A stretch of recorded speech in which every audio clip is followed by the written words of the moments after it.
קבלו את האקטיביסט גרי יודרובסקי.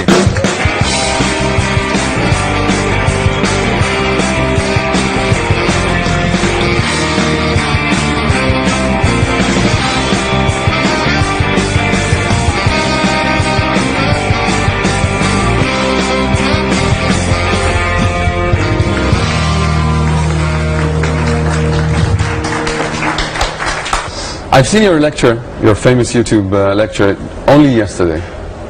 And I must say I'm a cynical person, I think, very skeptical. And when I saw it, I thought, okay, he has some very interesting points. And I didn't know how it will affect me. And today, before the show, I was hungry. I went to the sandwich, there's a big basket with sandwiches. And I said, okay, what am I eating now? This one has cheese.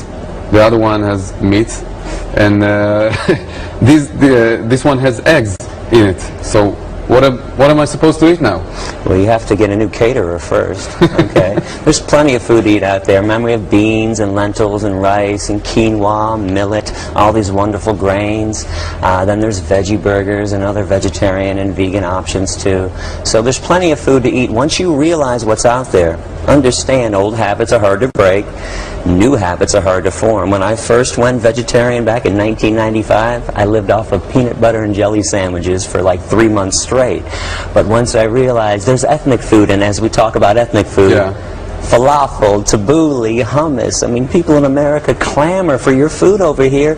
That's a meal. You can eat that all day long. Sometimes I go 2 or 3 months eating nothing but falafel. And tabbouleh and hummus all day long. But if you eat all day falafel, you will look like a mountain. No, you don't get fat off vegetarian and vegan food. No. Okay, tell me the secret after. Exercise is important too, though. Yeah, don't just sit around all day. Let's talk about your personal experience. How did you become a vegan? Well, my stepfather is a clown in a circus, and he took me backstage when I was 23. I was blind like everyone else. I thought I loved animals because I loved dogs and cats. So I went backstage to see an elephant, and he was chained up. His front left foot, back right foot to the cement floor. This is how all elephants in the circus are kept. So it hit me like there's a big movement against using animals in circuses. Absolutely. It was nothing but a slave show. I realized that at the moment. It also made me realize where my food came from. So I went to a slaughterhouse on my own to see what was going on. Thornapple Valley Pig Slaughterhouse in Detroit, Michigan in 1993. And it was a concentration camp. It was Auschwitz. It was Birkenau. When you have beings being treated like nothing, when they're being ripped away from their family members, when they're being killed, when they're being laughed at and mocked and ignored, that's a Holocaust. So it made me think that I didn't want to be a cruel person. Most people I know aren't evil people, but most people don't realize their daily choices support evil. Do you think it's really necessary? Do you really believe it's the same? I think it's worse. Killing people and killing animals? Yeah, I think it's worse. When we talk about the Holocaust, we have 6 million Jews. You can add the other 6 million blacks, gypsies, mentally retarded people. In America today, 30 million innocent beings will be murdered for a sandwich. Every year on this planet, 60 billion land animals and 90 billion marine animals are killed. That's a Holocaust of monumental proportion. These are cows, and we're talking about people. But that's what the Nazis said. These are Jews. They don't count. I'm a Nazi, and I count. And this so is you what really don't see a difference between animals and people? Absolutely not. Especially when it comes to pain and suffering, we all suffer in the same way. We all feel pain in the same way. A knife in my throat is just as painful and harmful as a knife in a cow's throat, in a chicken's throat. As a Jew, don't you get strong reactions for using that comparison? It's usually positive. I'm having nothing but success here. Remember, I don't do things to be a politician. I don't say things that people want me to say. I speak the truth, and the truth is harsh. I know people don't want to hear that there's a Holocaust taking place, that they're taking part in, but that's a fact. I'm not being dramatic. Again, if you go back 60, 70 years, Jewish women had babies in their arms, and the Nazis ripped those babies away. In the dairy industry, every cow not only has her baby stolen, she's raped to impregnate her, and then when the baby is born, they steal the baby away. They tattoo Jews.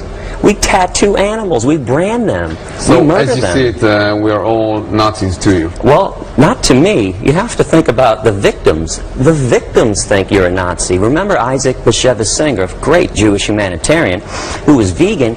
He's the one that said, in relation to animals, all humans are Nazis. For the animals, it is an eternal Treblinka. So it's not so important what I think. It's what the animals are thinking. We're now seeing, currently seeing a short... That's shocking. That's shocking. That's evil. It's cruel and it's disgusting, and you want to prove what? I want to show people what's going on, because if you watch the news, if you watch TV, the advertisements are happy cows. Right? They're never showing you slaughterhouses. Think about this.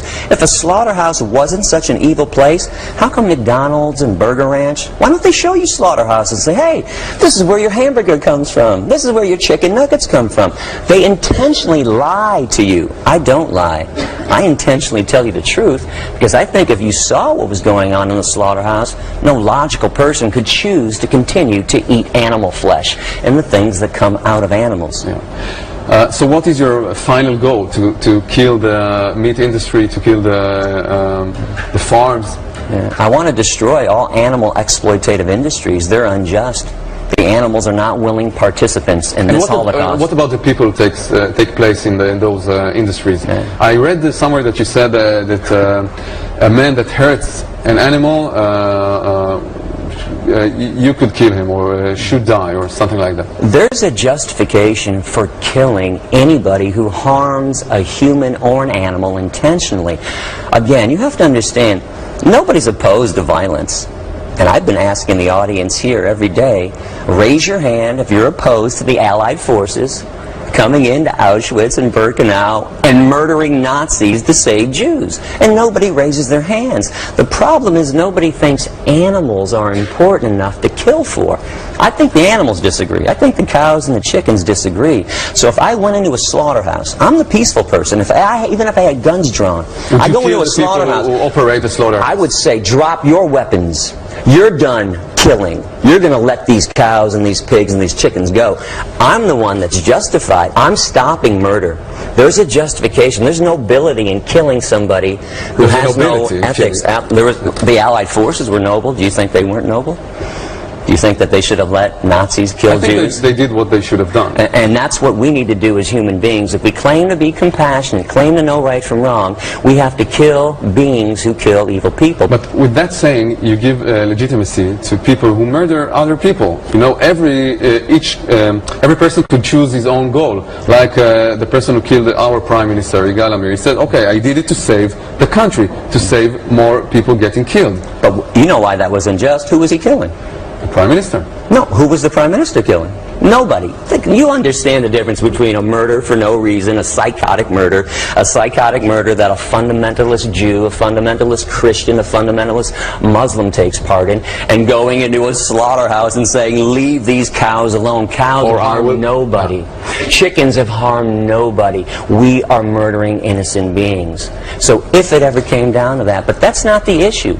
That is not the issue. The issue is we just need to change the way we view animals. We have to realize humans aren't the only beings on this planet, and we're not more important than animals. So why aren't you allowed in some countries? You can't enter Canada or the UK, I think. Because we live on a planet that murders animals, a speciesistic planet. Understand, like a racist who thinks that their race is better than another race. Speciesists think that the human species is superior to animals, and we have the right to harm and kill any species we choose. So why would countries who murder animals want me to come in there and open people's eyes and get people to change? Were you surprised from your success in Israel?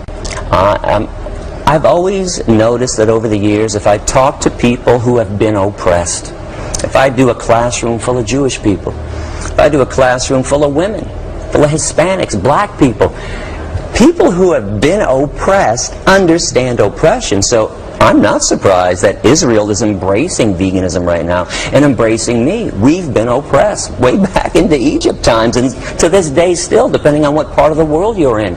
So people who have been harmed understand why it's wrong to harm somebody else. So you really think you have a chance? I think there's a chance. I mean, it kind of depends on which day you ask me. You ask me when I'm in Israel for the last 10 days and people are embracing me. I think, yeah, I think Israel could become the first nation on this planet to abolish concentration camps once and for all. You ask me on a bad day when people are screaming and yelling at me, wanting to fight, I'll say no, I don't think it's possible. But keep in mind, no injustice can live forever. Sadly, injustice can live for hundreds or even thousands of years, but no lie can last forever, and people are becoming aware, and I think animals will obtain their freedom one day and be treated equally and fairly. Well, thank you very much for coming. You know,